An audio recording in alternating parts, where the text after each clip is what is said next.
అందరికీ నమస్కారం. అద్దె ఇవ్వడం లేదు, ఖాళీ చేయడం లేదు. ఏంటి బాబాయ్, నువ్వు కొంచెం గట్టిగా అడుగు.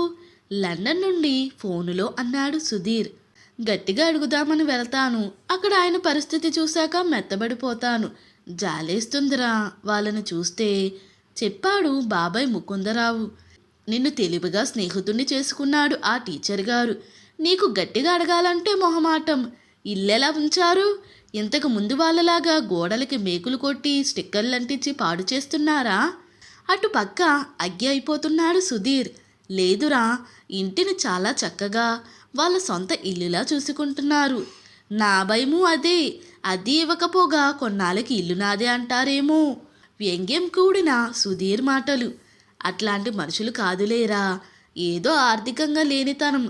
వాళ్ళు వచ్చాక నీ ఇంటి పెరడు రూపురేఖలు మారిపోయాయి. ఆ ఇల్లాలికి మొక్కలంటే ప్రాణం. ఈ వయసులో కూడా ఆమె వాటిని పెంచే శ్రద్ధ చూస్తే ముచ్చటేస్తుంది. పూల మొక్కలు, ఆకుకూరలు, కాయగూరల మొక్కలు, అరటి చెట్లు ఇట్లా చాలా చాలా పెంచింది. కాస్త సమయం దొరికితే చాలు ఆమె మొక్కలను సాకే పనిలోనే ఉంటుంది. మెచ్చుకోలుగా చెప్పాడు ముకుందరావు. ఏంటి ఆయన ఆర్థిక ఇబ్బంది? ఇద్దరే కదా వాళ్ళు ఉండేది. బాగా అలుసు తీసుకుంటున్నాడు బాబాయ్ నీ మంచితనాన్ని. అదే ధోరణిలో అన్నాడు సుధీర్. మొన్న 2వ తారీఖున అద్దె అడగడానికి వెళ్ళినప్పుడు 2 నెలల అద్దె ఇచ్చాడు. ఇంకా 10 నెలలది బాకీ. ఏదో ఒకటి చేసి ఈ నెలాఖరుకల్లా బాకీ అద్దె ఇచ్చేస్తానన్నాడు. ఎట్లా ఇస్తారు ఆయన? ఇప్పుడు లేనివి అప్పుడెలా వస్తాయట? మన ఇంట్లో చేరినప్పుడు మంచి ప్రైవేటు స్కూల్లో పనిచేసేవాడు. తరువాత 1.5 సంవత్సరానికి రిటైర్ అయినట్టు చెప్పాడు. అప్పటి నుండి వారానికి 2 రోజులు గ్రామర్ చెప్పడానికి స్కూలుకి వెళ్ళి వస్తున్నాడు. ఇంటి దగ్గర కూడా కొన్ని ట్యూషన్లు చెబుతున్నాడు. అట్లా నెట్టుకొస్తున్నట్టున్నాడు. ఇంకా ఖాళీ చేయిద్దాం వాళ్ళని. పై నెలలో నా క్లోజ్ ఫ్రెండ్ ఇంట్లో పెళ్ళి ఉంది. ఫ్రెండ్స్ అంతా కలుద్దామంటున్నారు. 4 ఏళ్ళయింది కదా నేను ఇండియా వచ్చి. నేను కూడా ప్లాన్ చేసుకుంటున్నాను. వచ్చినప్పుడు మాట్లాడతాను ఆయనతో అని చెప్పి మరి కాసేపు కుశలం మాట్లాడి ముగించాడు సుధీర్. అతని తండ్రి ఆర్థికంగా స్థిరపడక ఏడాదికో 2 ఏళ్లకో ఉద్యోగం మారుతుండేవాడు. సంపాదన అంతంత మాత్రంగానే ఉండేది. ముకుందరావు ప్రభుత్వ టీచర్ ఉద్యోగంతో పుట్టి పెరిగిన ఊరిలోనే సొంత ఇల్లు ఏర్పాటు చేసుకున్నాడు. తల్లిదండ్రులకు ఒక్కడే సంతానమైన సుధీర్ వాళ్ళ కోసం సొంత ఊరిలో బాబాయ్ ఇంటి పక్కనే పెద్ద స్థలం కొని ఇల్లు కట్టించాడు. కొన్ని ఏళ్ల తరువాత తల్లిదండ్రులను తనతో విదేశాలకు తీసుకువెళ్ళాడు. అప్పటి నుండి ఆ ఇంటి బాగోగులు, అద్దెకివ్వడం, అద్దె వసూలు చేయడం, పన్నులు కట్టడం అంతా బాబాయ్ ముకుందరావే చూసుకుంటున్నాడు. 2 రోజుల తరువాత ముకుందరావు అద్దెకి ఉంటున్న ఆయన దగ్గరకొచ్చి సుధీర్ మాటగా 1-2 నెలల్లో ఇల్లు ఖాళీ చేయవలసిందిగా చెప్పలేక చెప్పాడు. సార్, మీకు అద్దె చాలా బకాయి పడ్డాను. అది తప్పి మీరు మంచివాళ్ళు కనుక అర్థం చేసుకుంటున్నారు. కానీ నాకు మనశ్శాంతి లేదు మీకు అద్దె ఇవ్వకుండా ఇక్కడ ఉండడంలో. ఏదో ఒకటి చేసి అద్దె తీర్చేస్తాను. అద్దెకు ఉంటున్న ఆయన చాలా సౌమ్యంగా బతిమలాడే ధోరణిలో అన్నాడు. ఆయన భార్య దైవస్తుతి చేస్తూ వంట చేస్తుంది లోపల.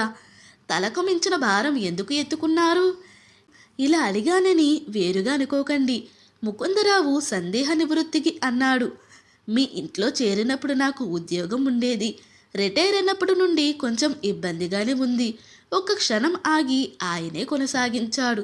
నేను బ్యాంక్ సర్వీస్ నుండి 2001వ సంవత్సరంలో పదవి విరమణలో బయటపడ్డాను. అప్పుడు ఆ పెన్షన్ సరిపోతుంది అనిపించింది. కానీ పెరిగే ఈ ధరలు, వైద్య ఖర్చులు ఇవన్నీ నా పెన్షన్ను మింగేస్తున్నాయి. మాకు పెన్షన్ రివిజన్ అవుతుందని ఆశపడుతున్నాం. అది అవడం లేదు. అడగకూడదు, కానీ తప్పుగా అనుకోకపోతే మీ పెన్షన్ ఎంత? సరిపోదా మీకు? మీరిద్దరే కదా. పెన్షన్ 16,000. రివైజ్ అయితే 30 దగ్గరకు రావచ్చు. ఇంత తక్కువ? ఇంకొక 4,000 ఎక్కువ ఉండేది. నేను చేసిన ఒక పిచ్చి పని వలన తక్కువ వస్తుంది. చెప్పకూడనిదైతే వద్దు, వినాలని వచ్చు కదా ఉన్నా మర్యాదపూర్వకంగా అన్నాడు ముకుందరావు. అట్లాంటిదేమీ లేదండి. అది నాకొక గుణపాఠం లాంటిది. మీకు వినే ఓపిక ఉంటే చెబుతాను. చెప్పండి. ఇంతలో అతని భార్య 2 గ్లాసుల్లో మజ్జిగ తీసుకువచ్చి వాళ్ళ ముందు ఉంచి తీసుకోండి అని చెప్పి లోపలికి వెళ్ళిపోయింది. ముకుందరావు మజ్జిగ గ్లాస్ అందుకుని ఆయన వైపు చూశాడు. చెప్పండి అన్నట్లు. ఆయన చెప్పసాగాడు. అవి నేను హైదరాబాదులో బ్యాంక్ ఆఫీసర్గా ఉద్యోగం చేస్తున్న రోజులు. నాకు స్కేల్ 2 ప్రమోషన్ ఇచ్చి మా కూకట్పల్లి బ్రాంచ్కి మేనేజర్గా వేశారు. అంతకుముందు స్కేల్లో పనిచేసినప్పుడు ఎప్పుడూ బ్రాంచ్ మేనేజర్గా చేయలేదు. దాంతో కొంత భయపడ్డాను, చేయగలనా లేదా, ప్రమోషన్ తీసుకుందామా వద్దా అని. కానీ శ్రేయోభిలాషుల ప్రోత్సాహంతో వెళ్ళి జాయిన్ అయ్యాను. కొత్త బ్రాంచ్ కావడంతో రుణాలు ఇచ్చేందుకు ఇంకా ఆఫీసర్ని వేయలేదు. అదే మంచిదే అనుకున్నాను. 6 నెలలు గడవగానే మీటింగ్లో అడగడం మొదలుపెట్టారు. లోన్స్ ఇవ్వడం ఎప్పుడు స్టార్ట్ చేస్తారు అంటూ. అలా రుణాలు ఇవ్వడం మొదలుపెట్టమని ఒత్తిడి రాసాగింది నా మీద. మా బ్రాంచ్కి వేరే క్రెడిట్ ఆఫీసర్ని పోస్ట్ చేయకుండానే. అలాంటి సమయంలో ఒకరోజు ఒక తండ్రి కొడుకులు వచ్చారు మా బ్రాంచ్కి. విదేశాల్లో చదువుకోవడం కోసం లోన్ కావాలన్నారు. సెక్యూరిటీ ఇవ్వడానికి ఏమీ లేదు వాళ్ళ దగ్గర. 10 లక్షల లోన్ కావాలట. అంత లోన్ నా పరిధిలో లేనిది. పై ఆఫీసర్తో మాట్లాడాను. కొత్త బ్రాంచ్, ఇప్పుడే అట్లాంటివి చెయ్యకండి అని సలహా ఇచ్చాడు అక్కడి క్రెడిట్ ఆఫీసర్. ఆ స్టూడెంట్ కురవాడు చాలా తెలివైనవాడని అతని మార్కులు చెబుతున్నాయి. మంచి యూనివర్సిటీలో సీటు కూడా వచ్చింది. యూనివర్సిటీ వాళ్ళు పెట్టిన షరతు ఏమిటంటే బ్యాంకు ఖాతాలో 2 సంవత్సరాల చదువుకు సరిపడా బ్యాలెన్స్ చూపించాలి, లేదా బ్యాంకులో ఎడ్యుకేషన్ లోన్ అన్నా మంజూరు అయి ఉండాలి. వెళ్ళి చదువుకోగలిగితే ఇంకా అతని జీవితానికి తిరుగు ఉండదు. 2 వారాలు గడిచాయి. అతను జాయిన్ అవ్వాల్సిన గడువు దగ్గర పడుతుంది. 2 రోజులకు ఒకసారి ఆ కుర్రాడు వచ్చి బతిమలాడసాగాడు. ఒకరోజు అతను, సార్, మీరు నాకు 2 సంవత్సరాల చదువు ఖర్చుకు లోన్ శాంక్షన్ లెటర్ మాత్రం ఇవ్వండి. 1 సంవత్సరానికి సరిపడా ఫీజు మాత్రమే లోన్ ఇవ్వండి. నేను అక్కడికి వెళ్ళాక కాలేజీ లేని టైంలో పనులు చేసుకుని 2వ సంవత్సరానికి అవసరమైన డబ్బు పోగు చేసుకుంటాను. నా మార్కులు చూశారు కదా, అక్కడ కూడా బాగా చదివి మంచి జాబు తెచ్చుకోగలను సార్. నన్ను నమ్మండి సార్. ఉద్యోగం వచ్చిన 2 ఏళ్లలో తప్పకుండా లోన్ కట్టేస్తాను. మీకు మాట రానివ్వను అంటూ కాళ్ళవేళ పడ్డాడు. అతని మాటలు కన్విన్సింగ్గా ఉండడమే కాకుండా పూర్తి లోన్ అడగడం లేదు కదా, ఒక లోన్ శాంక్షన్ లెటర్ మాత్రమే అడుగుతున్నారు కదా అని 4 లక్షల స్టడీ లోన్ ఇచ్చాను. అతను అడిగినట్లు ఒక శాంక్షన్ లెటర్ యూనివర్సిటీ వాళ్ళ పేరు మీద ఇచ్చాను. ఆ కుర్రాడు, అతని తండ్రి చాలా సంతోషించారు. అతని కోరిక తీరింది. నాకు చాలా తృప్తిగా అనిపించింది. చదువుకోవడానికి విదేశాలకు వెళ్ళిపోయాడు. కానీ మా పై ఆఫీసర్ వాళ్ళు నేను శాంక్షన్ చేసిన ఆ లోన్ నోట్ చేయడానికి ఒప్పుకోక దానిలో తప్పులు ఎత్తి చూపించారు. బ్రాంచ్కి ఎటువంటి గత సంబంధం లేని కొత్త వాళ్ళకి లోన్ ఇచ్చానని, సెక్యూరిటీ లేదని, షూరిటీ లేదని, లోన్ ఇవ్వడానికి గల కారణాలు చూపించమని వెంటనే లోన్ కట్టించేయమని నా పేరు మీద లెటర్ పంపించారు. తర్వాత జరిగిన బ్రాంచ్ ఇన్స్పెక్షన్ రిపోర్ట్లోనూ అవే రిమార్కులు, అభియోగాలు. పులి మీద పుట్రలాగా ఆ విదేశీ యూనివర్సిటీ వాళ్ళు నేను ఇచ్చిన శాంక్షన్ లెటర్ నిజమైనదేనా అని అడుగుతూ మా హెడ్ ఆఫీస్కు రాశారు. ఇక అక్కడి నుంచి నాకు కష్టాలు మొదలైనాయి. మా హెడ్ ఆఫీస్ వాళ్ళు మా రీజనల్ ఆఫీస్కు రాశారు. ఆ లెటర్ గురించి నిజాలు విచారించి తెలుపమని. మా పై ఆఫీస్ వాళ్ళు విచారించి వివరాలు హెడ్ ఆఫీస్కి పంపించారు. నన్ను ఉద్యోగం నుండి సస్పెండ్ చేశారు. నేను వెతుక్కుంటూ ఆ కుర్రాడి తండ్రిని కలుద్దామని వెళ్ళాను. నా దురదృష్టం కొద్దీ వాళ్ళు ఆ అడ్రస్లో లేరు. ఇక వివరాలు తెలియలేదు వాళ్ళ గురించి. విజిలెన్స్ కేసు అయ్యింది నా మీద. విజిలెన్స్ ఆఫీసర్ అత్యుత్సాహం చూపించి నా నిజాయితీని నిలదీశాడు. నన్ను దుయ్యబట్టాడు. నేను అవినీతి చేసినట్టుగా ఎక్కడా రుజువు చేయలేకపోయాడు. కానీ ఇచ్చిన శాంక్షన్ లెటర్ ఇది ఒక్కటే అని తాను చెప్పలేనని, నేను బ్యాంకు నియమాలకు వ్యతిరేకంగా లోన్ ఇచ్చి ప్రజల డబ్బును రిస్క్లో పాడేశానని, శాంక్షన్ లెటర్ ఇచ్చి అధికార దుర్వినియోగం చేశానని నిరూపణ అయ్యిందని వాదించాడు. తరువాత కొద్ది రోజులకు బ్యాంక్ యాజమాన్యం నాకు నిర్బంధ పదవి విరమణ ఇచ్చింది. ఇంకా 10 సంవత్సరాల సర్వీస్ ఉండగానే నేను అప్పీల్ చేసుకున్నాను. అది విచారణకు వచ్చేలోపు మా బ్యాంకును వేరే బ్యాంకులో కలిపేసింది ప్రభుత్వం. దాంతో నా ఆశలు ఆవిరయ్యాయి. అన్ని దారులు మూసుకుపోయాయి. ఆ వచ్చిన డబ్బులతో ఉన్న ఒకగానొక్క అమ్మాయికి పెళ్లి చేశాను. ఇంకా మిగిలింది మేమిద్దరం. ఈ ఊరిలో నా స్నేహితుడికి సొంత స్కూల్ ఉంది.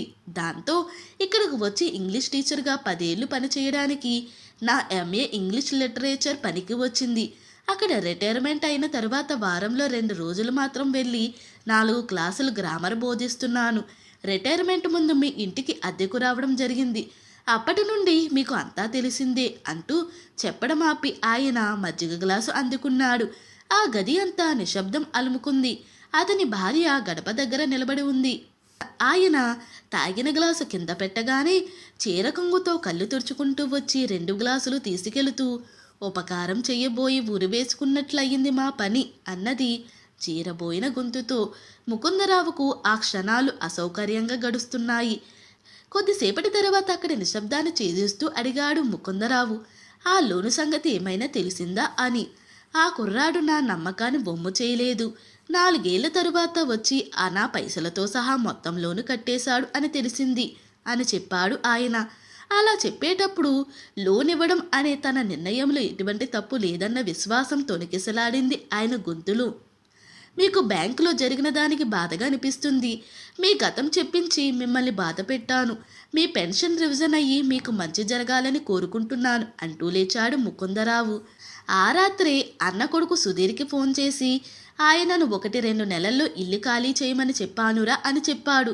మరో 1 రోజులకు అద్దెకుంటున్న ఆయన బకాయి అంతా తీర్చేసి ఆ నెల చివరలో అద్దె ఇల్లు ఖాళీ చేస్తామని చెప్పాడు ముకుందరావుకు. ఇంతకు ముందులా కాకుండా ఇప్పుడు అద్దెకు ఉండే ఆయన భార్య పెరట్లోకి వచ్చినప్పుడల్లా ముకుందరావు ఇంట్లో వాళ్లకు వినిపిస్తుంది ఆమె చేతికి కొత్తగా చేరిన మట్టి గాజులు చేసే శబ్దం.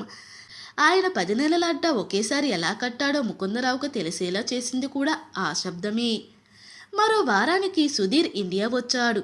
వస్తూనే ఫ్రెండ్ వాళ్ళ ఊరు వెళ్ళి 4 రోజుల తర్వాత బాబాయ్ ముకుందరావు ఇంటికి వచ్చాడు.